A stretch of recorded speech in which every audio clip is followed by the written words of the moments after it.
السلام عليكم أعزائي المتابعين.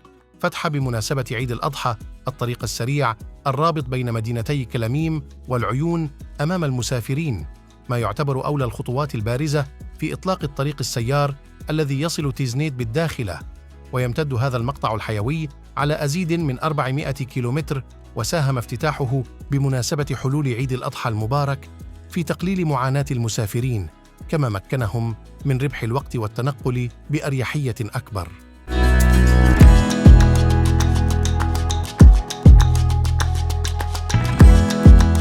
وبلغت نسبة التقدم الإجمالي في إنجاز المشروع الكبير للطريق السريع الرابط بين تزنيت والداخلة الممتد على مسافة 1055 كيلومتر أزيد من 98%، ويبلغ طول الطريق السريع تزنيت الداخلة 1055 كيلومتراً، وتتجاوز تكلفته الإجمالية 9 ملايير درهم.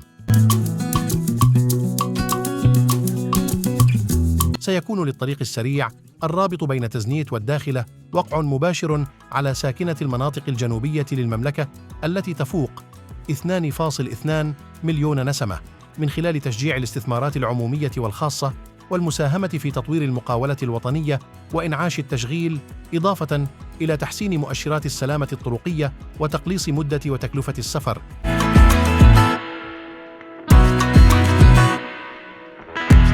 ويتكون هذا الورش من 30 مقطعاً طرقياً و16 قنطرة، وتتخلله 7 باحات استراحة و18 محطة لتفريغ مياه الأسماك، و1572 وحدة لتفريغ مياه الأمطار.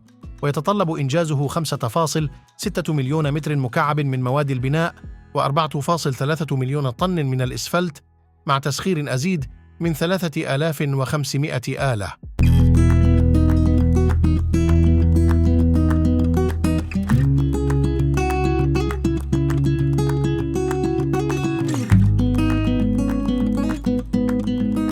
من الطريق السريع لابد هذه الفرصة باش نذكروا بأن الطريق السريع هو كانت وراءه يعني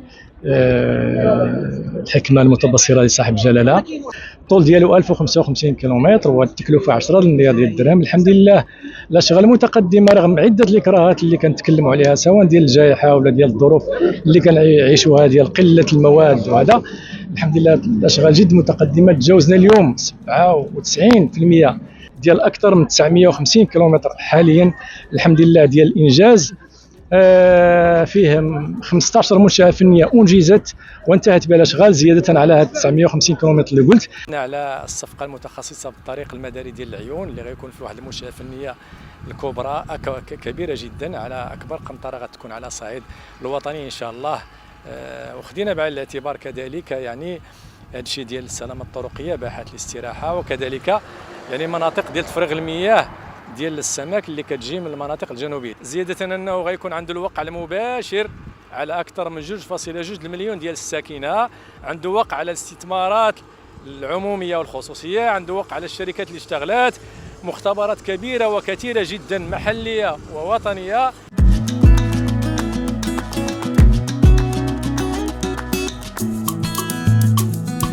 القنطرة أو الجسر اللي غيكون في مدينة العيون هو اللي غادي يتطلب مزيدا من الوقت، نظرا لحجمه الكبير 1725 متر، نظرا لتكلفته الكبيرة 110 مليار سنتيم، نظرا لتعقيده يعني تقنيات جديدة أول مرة كدار، نظرا لهذا الشيء كامل غيتطلب واحد الفترة زمنية يمكن نمشيو حتى ل 2024 ولا 25 إن شاء الله.